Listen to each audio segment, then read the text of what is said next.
جی بخاری صاحب، کب تک اس پیٹریارکل سسٹم میں غیرت کے نام پر خواتین کو قتل کیا جاتا رہے گا اور اس سسٹمیٹک وائلنس کو روکے گا کون؟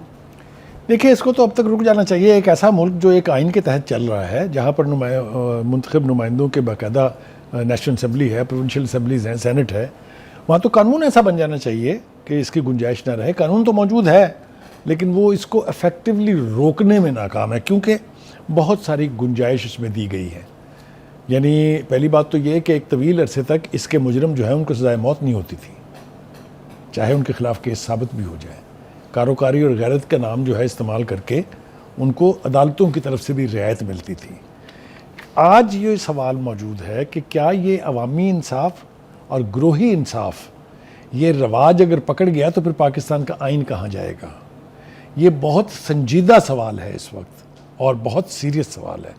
یہ چنگیز خان کا دور نہیں ہے جب توڑا لا چلتا تھا جی، کہ جو ٹرائبل چیفٹنز ہیں وہ جو چاہے کریں۔ یہ ایک آئین کے تحت ہے اور یہ رواج سب سے پہلے سندھ، اس کے بعد یہ جو سرائکی علاقے ہیں ان میں، اور اب بلوچستان میں رواج پکڑ چکا ہے۔ یہ بہت ہی خوفناک صورتحال ہے۔ اس کے اندر ایسے غلیظ جواز پیش کر کے عورتوں کو رتھلیسلی قتل کیا گیا ہے کہ جس کی کسی اور معاشرے میں آپ کو مثال نہیں ملتی ہے۔ یہاں تک کہ زمینوں کے جھگڑے ہیں تو تب کاروکاری کر دیتے ہیں، یا کسی سے ذاتی دشمنی ہے تو اس کے لیے اپنے قبیلے کی خاتون کو آگے کر کے یا اپنے قبیلے کے بندے کو آگے کر کے دونوں کو قتل کر کے اپنا انتقام جو ہے وہ لیا جاتا ہے۔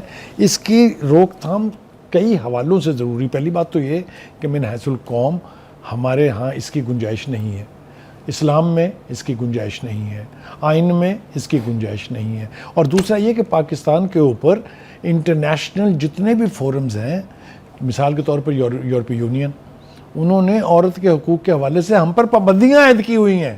جی، ابھی جینڈر گیپ رپورٹ میں بھی ہم لاسٹ پر ہیں۔ ایبسولوٹلی، مطلب کہنے کا یہ ہے کہ ہم کس کو جواب دیں گے بھائی؟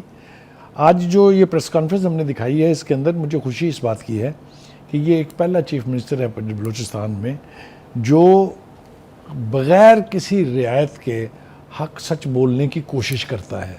اگر آپ کو یاد ہو، جو دہشت گردوں کے حوالے سے جو بلوچ بیچ میں اور افغان شامل تھے، اس کے اوپر جس طرح کا سٹانس سرفراز بھگٹی نے لیا، اس کی کوئی مثال نہیں ملتی ہے۔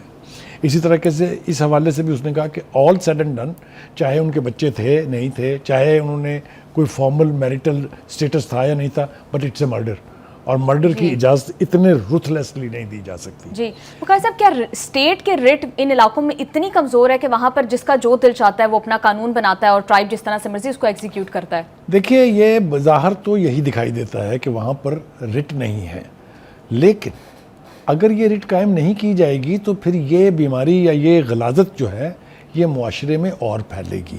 اس کے حق میں بے پناہ دلائل دیے جاتے ہیں جو لوگ یہ کرتے ہیں۔ جی بخاری صاحب، میرا دل تو بہت تھا کہ اس پر ہم بہت ڈیٹیل سے بات کرتے۔ ہر سال ہزاروں خواتین غیرت کے نام پر قتل ہوتی ہیں، اور صرف یہی نہیں، rape, domestic violence, acid attacks and what not.